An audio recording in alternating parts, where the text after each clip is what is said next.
Girls, ang inyong unang challenge ay magsisimula na ngayon.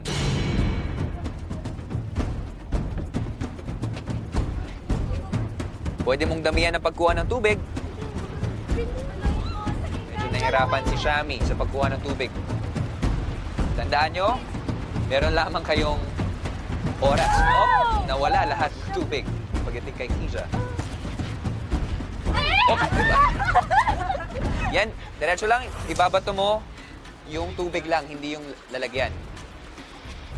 Okay. Alright, palit na. Yen, punta ka dyan. Shami, punta ka dito. Ganun lang ang rotation natin. Yan. Again, ipapasa yung timba. Oh, mabigat. Kaya kailangan ng matinding diskarte dito, ha. Kung gusto nyong marami pero mabigat. Half lang. Medyo taasan mo para. Oh. Mabigat kasi sabi. Medyo taasan mo. Naubos ang tubig. Yung challenge po namin ay hindi po medyo madali kasi yun nga, kailangan ng teamwork, tapos mabigat yung tubig. So, kailangan talaga namin ng focus.